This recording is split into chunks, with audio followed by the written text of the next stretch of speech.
Hello दोस्तों, स्वागत है आपका हमारी यूट्यूब चैनल बीबीए पाठशाला में। दोस्तों, अगर आप बीबीए फर्स्ट सेमेस्टर के स्टूडेंट हो और बिजनेस इकोनॉमिक्स के एग्जाम की तैयारी कर रहे हो, तो आज आपका ये वीडियो बहुत ही महत्वपूर्ण होने वाला है, क्योंकि इस वीडियो में मैं आपको बताने वाला हूँ कि बिजनेस इकोनॉमिक्स में कौन से इंपॉर्टेंट क्वेश्चन है जो बार बार एग्जाम में पूछे जाते हैं। तो अंत तक इस वीडियो को देखें। बाकी की जानकारी आपको यूट्यूब चैनल और हमारे Telegram channel, WhatsApp channel, Instagram पे मिल जाएगी। आगे की एग्जाम की तैयारी कैसे करेंगे और भी वीडियोस मैं लाता रहूंगा, तो चैनल को सब्सक्राइब करना ना भूलें और टेलीग्राम को भी फॉलो कर लें। तो आइए देखते हैं। तो आइए पहला क्वेश्चन देखते हैं। हमने पहला क्वेश्चन हमारा है, what do you understand by economics. आप इकोनॉमिक्स में क्या समझते हैं। जो मैं पहले बता दे रहा हूं कि जो इंपॉर्टेंट क्वेश्चन रहेगा, जो मोस्ट इंपॉर्टेंट क्वेश्चन रहेगा, उसको मैं रेड से करूंगा, और जो मोस्ट इंपॉर्टेंट क्वेश्चन मतलब थोड़ा रहेगा उसको मैं ग्रीन से कर दूंगा। ठीक, तो आइए शुरुआत करते हैं। तो पहला ही क्वेश्चन हमारा मोस्ट इंपॉर्टेंट होगा, what is economics. What is economics, ये हमारा क्वेश्चन आ सकता है पेपर में। इकोनॉमिक्स क्या होते हैं और बिजनेस इकोनॉमिक्स, ये दोनों क्वेश्चन आपको पूछे जाएंगे पेपर में। दूसरा हमारा, discuss the nature of business economics and scope of business economics. ये दोनों पेपर में जरूर आएगा, चाहे शॉर्ट में या चाहे लॉन्ग में आए, ये आपके पेपर में आने वाला है, पक्का है, ये आएगा। उसके बाद difference between business economics and economics, मतलब दो प्रकार के इकोनॉमिक्स होते हैं, एक बिजनेस इकोनॉमिक्स होता है, एक इकोनॉमिक्स होता है। तो बिजनेस इकोनॉमिक्स में हम केवल इकोनॉमिक्स के बारे में पढ़ते हैं जो हमारे बिजनेस से रिलेटेड होता है, और इकोनॉमिक्स में दोनों अलग अलग होते हैं। इकोनॉमिक्स में हम पढ़ते हैं कि कैसे हम ग्रोथ करते हैं अपने मतलब अपनी इकोनॉमी, और ऐसी चीजों को कैसे ग्रोथ कर सकते हैं। दूसरा क्वेश्चन है, what is the difference between micro economics and micro economics. ये इंपॉर्टेंट रहेगा आपके लिए, क्योंकि ये डिफरेंस इसमें बताने को आएगा। ये आपके वेरी शॉर्ट क्वेश्चन में भी आ सकता है, लॉन्ग में भी आ सकता है, क्योंकि लॉन्ग में इसकी उम्मीद ज्यादा है आने की। ठीक, उसके बाद फिर discuss the concept of opportunity cost. ये आपका आएगा पेपर में, लेकिन ज्यादा इसका फोकस नहीं रहेगा। टाइम वैल्यू ऑफ मनी पे आपका फोकस रहना चाहिए, क्योंकि टाइम वैल्यू ऑफ मनी क्या होता है, इसका आपका फोकस रहना चाहिए, क्योंकि ये पेपर में अधिकतर पूछा जाता है। दूसरा क्वेश्चन हमारा, what is the mean by discounting, concept of discounting. Discounting का कॉन्सेप्ट क्या होता है, ये आपके पेपर में आ सकता है। दूसरा हमारा, discuss the concept of equal marginal. ये दोनों क्वेश्चन एक साथ भी आ सकता है, ये 6 और 7 वाला दोनों एक साथ भी आ सकता है, और दोनों अलग अलग भी आ सकता है। इसका डिफरेंस भी पूछ सकता है, तो आप पेपर में तैयार करके जाइए कि इसका डिफरेंस क्या होता है।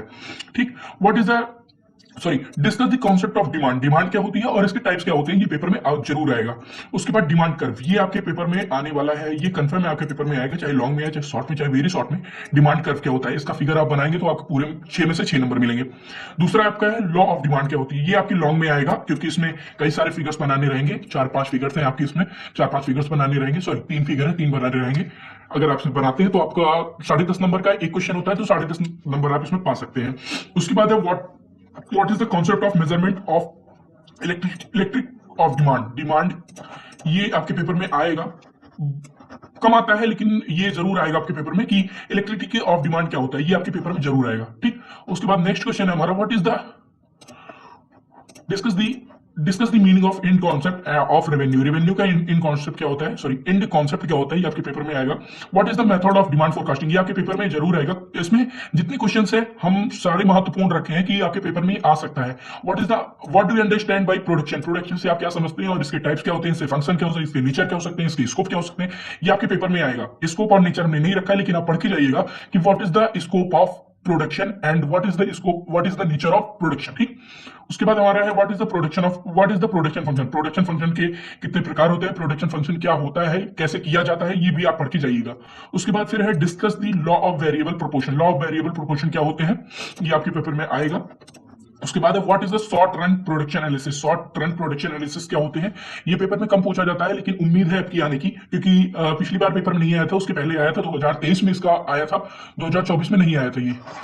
तो आगे क्वेश्चन देखते हैं, what is the law of एक minute, discuss the law of return of scale. ये आपके पेपर में जरूर आएगा कि रिटर्न स्केल क्या होती है और उसके कॉन्सेप्ट क्या होते हैं। ठीक, उसके बाद फिर है हमारा, what is the concept of cost. Cost का कॉन्सेप्ट क्या होता है और कॉस्ट कैसे function, what is the cost of cost function, ये आपके पेपर में आ सकता है। ठीक, शॉर्ट टर्म और लॉन्ग टर्म ये आपके पेपर में जरूर आएगा, चाहे शॉर्ट में या चाहे लॉन्ग में आए, ये आपके पेपर में जरूर आएगा। उसके बाद मोनोपोली मार्केट क्या होता है, ये आपके पेपर में आएगा। मोनोपोली मार्केट क्या होता है, ये लास्ट यूनिट का क्वेश्चन है। What is the types of curve we get the monopoly market explain. ये मोनोपोली क्या होता है, ये आपके पेपर में जरूर आएगा कि टाइप्स ऑफ कर्व कितने होते हैं। दूसरा है मोनोपोलिस्टिक कंपटीशन, ये पेपर में कम पूछा जाता है क्योंकि पूरा कॉन्सेप्ट आपका मोनोपोली मार्केट में ही खत्म हो जाता है, मोनोपोली मार्केट में ही खत्म हो जाएगा। तो ये पेपर में आ सकता है और नहीं भी आ सकता है, इसकी कोई गारंटी नहीं है कि आएगा ही। दूसरा है differentiate perfect competition and monopolistic competition, ये डिफरेंस जरूर पूछा जाएगा आपके पेपर में कि इन दोनों में क्या डिफरेंस है और कैसे डिफरेंस को हम कैसे इस डिफरेंस को एक साथ कर सकते हैं कि दोनों मार्केट जो होती हैं ये सही से चले। ठीक, उसके बाद है what is the understand by the profit, profit क्या होता है और प्रॉफिट के फंक्शंस क्या होते हैं, ये आपके पेपर में बहुत कम आएगा लेकिन पूछा जा सकता है। दूसरा हमारा है discuss the concept of profit maximisation, ये आपके पेपर में जरूर आएगा कि ये शॉर्ट में आएगा, मैं पहले बता दे रहा हूं आपको, ये क्वेश्चन जरूर आएगा लेकिन शॉर्ट में आएगा। कॉन्सेप्ट ऑफ प्रॉफिट मैक्सिमाइजेशन के कॉन्सेप्ट क्या होते हैं ये आपके पेपर में आएंगे। दूसरा हमारा write a brief notes of break even analysis, ये आपके पेपर में एकदम पक्का इसको राइट कर लीजिए कहीं पे। ब्रेक इवन एनालिसिस क्या होते हैं, ये पेपर में पक्का पूछा जाएगा, 100% पूछा जाएगा कि ब्रेक इवन एनालिसिस क्या होता है। उसके बाद हमारे न्यूमेरिकल्स हैं, न्यूमेरिकल्स मैं आपको पीडीएफ प्रोवाइड कर दूंगा टेलीग्राम चैनल पे, आप उसमें देख लीजिएगा न्यूमेरिकल्स। अगर आप चाहेंगे तो बीबीए पाठशाला चैट करके एक हमारा चैनल है, उस पर आप क्या कहते हैं चैट करके आप उसका आंसर जान सकते हैं, मैं पीडीएफ बना के इसका भी दे दूंगा आपको।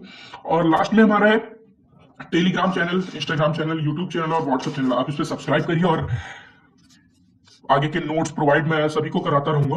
तो दोस्तों ये थे हमारे बिजनेस इकोनॉमिक्स के मोस्ट इंपॉर्टेंट क्वेश्चन। अगर आपको वीडियो हेल्पफुल लगा हो तो लाइक करें, कमेंट करें और सब्सक्राइब करना तो बिल्कुल ना भूलें। हाँ, कमेंट में जरूर इकोनॉमिक्स जरूर लिख दीजिएगा अगर आपको ये समझ में आया होगा। और आगे की जानकारी देते हैं नेक्स्ट वीडियो में। बिजनेस अकाउंटिंग का बेसिक अकाउंटिंग के पेपर है, मैं उसका भी एक नया वीडियो लेकर आऊंगा, उसमें आपकी थ्योरी भी रहेंगी और न्यूमेरिकल्स भी रहेंगे। ठीक, थैंक यू।